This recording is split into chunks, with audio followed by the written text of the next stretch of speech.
Canada to work together to boost internal trade in the face of instability. Welcome back. Well, Donald Trump's tariffs are fueling global unrest. Mass protests erupting worldwide, with thousands calling on the president to keep his hands off democracy.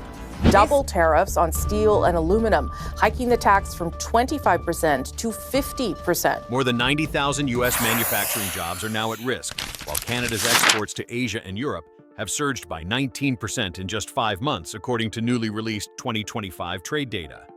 What's driving the shift? 7 countries, including Germany, Brazil, and South Korea, have moved key trade agreements and supply contracts away from the U.S. to Canada, citing growing policy instability and tariff uncertainty under Trump's renewed trade agenda. At the same time, foreign investment in U.S. manufacturing plunged by 32% in Q1 alone, as global companies increasingly view the American industrial climate as too volatile for long-term planning, CNBC. What was meant to be a strategy for reshoring, bringing jobs and production back home, is now accelerating the opposite. Capital is leaving, contracts are shifting, and Canada is emerging as the unexpected winner in a trade war the U.S. started but can no longer control. Since the beginning of 2025, 7 key U.S. trade partners, including Germany, Brazil, Japan, and South Korea, have signed or expanded bilateral agreements with Canada, redirecting supply contracts and industrial investment north of the border. Their reasons are consistent: more stable policy, transparent tariff structures, and long-term reliability in a world increasingly shaped by disruption. What used to be a given that the U.S. would serve as the anchor of North American trade is now a gamble many partners no longer want to take. Instead, they're betting on Canada, a smaller economy, yes, but one offering predictability at a time when Washington offers volatility. The shift is already visible in the numbers. According to the OECD, U.S. economic growth for 2025 has been downgraded to 1.6%, with escalating trade tensions listed as a primary cause. While policymakers in Washington talk about sovereignty and strength, global supply chains are quietly rerouting, and the U.S. is no longer the automatic destination. As trade partners pivot north, the real impact is being felt, not in headlines, but on factory floors across the United States. In 2025 alone, dozens of U.S. manufacturing plants in states like Ohio, Indiana, Michigan, and Texas have either paused production or announced permanent closures. These aren't just isolated cases, they represent a structural shift. Auto parts suppliers, electronics, assemblers, and small component manufacturers are reporting a sharp drop in orders, rising material costs, and an increasingly unpredictable tariff environment that makes long-term contracts nearly impossible to secure.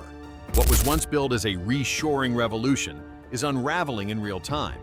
While American plants sit idle or downsize, Canada's industrial corridors are doing the opposite, welcoming new capital, expanding warehouse capacity, and absorbing the contracts that used to keep U.S. facilities running. Multinational firms that once prioritized U.S. sites for their North American production are now building in Ontario and Quebec, citing lower trade friction and faster policy clarity. One Canadian trade official described it plainly: "We didn't outcompete the U.S. on labor, we outcompeted them on certainty." The reshoring narrative that once energized political rallies is now being reversed, not by outsourcing, but by a strategic vacuum. Factories are following the flow of stability and opportunity, and right now that current is moving away from the United States. What began as a political rallying cry to protect American workers has by 2025 become a direct trigger for economic instability. In the first quarter of the year, the Trump administration imposed a sweeping 25% tariff on all imported cars, metals, and industrial components, a move that didn't just target traditional adversaries like China, but also struck long-standing allies including Canada, Japan, Mexico, and the European Union.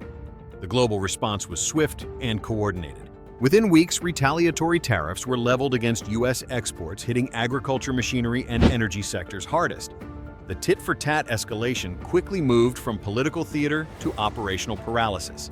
According to CNBC's 2025 Supply Chain Index, 76% of U.S. companies now rank trade tariffs as a greater business risk than automation or labor costs, a staggering reversal from just a few years ago.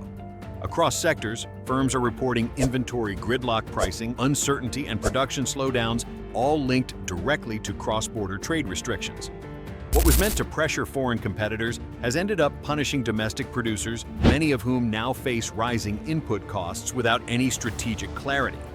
Rather than strengthening domestic manufacturing, the tariff policy has delivered cost shocks, investment hesitancy, and chaos across multiple sectors. And for thousands of workers in shuttered plants and stalled projects, the promise of industrial revival has given way to a more familiar reality, one where political decisions made in Washington leave lasting damage far beyond the Beltway. While the United States was escalating tariffs and alienating both adversaries and allies, Canada quietly stepped into a new global role, not as a disruptor, but as a stabilizer. In just the first half of 2025, the Canadian government finalized a wave of fast-tracked bilateral and multilateral trade agreements with key U.S. trading partners, including Germany, Japan, South Korea, Brazil, and Mexico. These weren't headline-grabbing geopolitical plays. They were methodical recalibrations designed to fill the void left by an increasingly unpredictable U.S. trade posture. At a time when U.S. trade policy has become synonymous with volatility and retaliation, Canada offered something far more valuable than low taxes or cheap labor consistency. It provided a rules-based framework, reliable enforcement access to the EU through CITE, and seamless entry into the CPTPP, giving companies a geopolitical backdoor to global markets that no longer trust Washington's stability. The economic effects were almost immediate. Foreign direct investment into Canadian industrial zones jumped sharply, with multinational manufacturers relocating operations, rerouting supply chains, and establishing long-term logistics centers in Ontario, Quebec, and British Columbia. Sectors ranging from automotive parts and electronics to green energy and precision manufacturing are now being built or expanded not in Detroit but in Toronto. According to Reuters, global executives increasingly refer to Canada as a safer long-term bet, not because it's more competitive, but because it's more predictable. In a fragmented post-pandemic economy, stability has become the most valuable trade asset of all. It wasn't just industry that followed, trust did too. Without issuing a single tariff or launching a single trade war, Canada has absorbed the capital contracts and diplomatic credibility that once defaulted to the US. It didn't win by shouting, it won by staying consistent. In meetings at the WTO and G7 briefings, and in private boardrooms, Canada is increasingly seen as the adult in the room, the country where deals are honored, timelines are followed, and political mood swings don't become supply chain risks. Meanwhile, the U.S., once the global hub of trade and industrial ambition, is now finding itself on the outside of deals it used to lead. Its partners are moving on, not out of hostility, but out of necessity. What's unfolding isn't just a change in trade routes. It's a shift in who the world trusts to build the future with. In this trade war, Canada didn't just avoid conflict, it positioned itself to inherit the fallout. And as U.S. factories sit idle and foreign contracts disappear, the real power shift is no longer theoretical. It's happening contract by contract, port by port, and job by job. The fallout from Trump's 2025 tariff policies is no longer just economic. It's erupting into a political backlash that's spreading across the very states that helped launch his trade war agenda. In swing states like Wisconsin, Michigan, and Pennsylvania, where Trump's message of industrial revival once won over union workers and independent voters alike, governors from both parties are now openly criticizing the White House, warning that local economies are deteriorating under the weight of job losses, plant shutdowns, and vanishing export orders. The cracks are widening beyond just political leaders. Labor unions in hard-hit manufacturing sectors, particularly in the auto, steel, and parts supply industries, are publicly distancing themselves from the populist trade rhetoric they once echoed. What was once seen as economic protection is now being called what it has become: a self-inflicted wound with no clear path to recovery. Union organizers in Ohio and Indiana have reported a surge in worker discontent, with laid-off members attending town halls, not to demand more tariffs, but to ask where the promised jobs went, and why their livelihoods were sacrificed in a policy war few fully understood. Small business alliances, chambers of commerce, and regional logistics firms, all of which depend on stable supply chains and consistent international trade, have joined the revolt. Their message is simple: we can't plan, we can't ship, and we can't grow under conditions where tariffs change faster than we can adapt.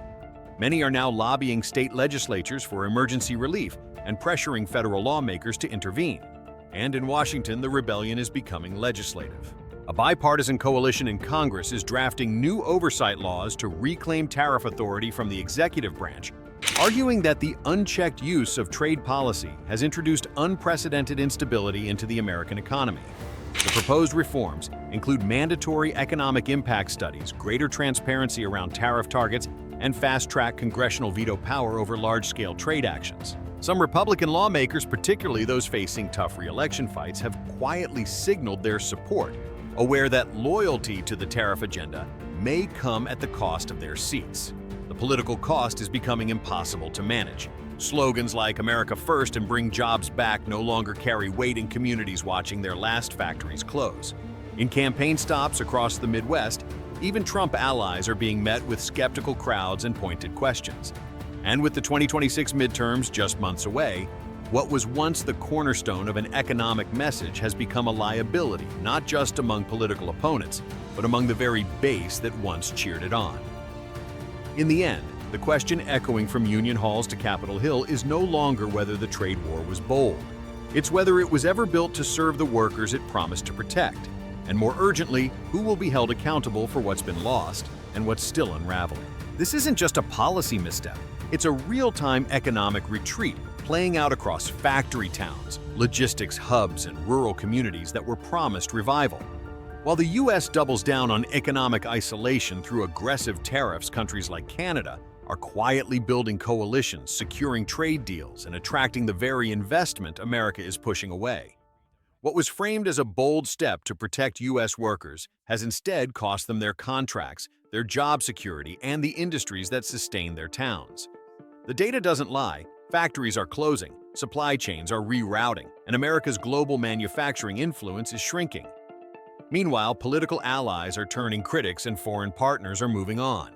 The trade war that was supposed to bring jobs home is sending them abroad faster than ever. So, the real question isn't whether the strategy was bold. It's this: who's actually benefiting and who's being left behind in the wreckage?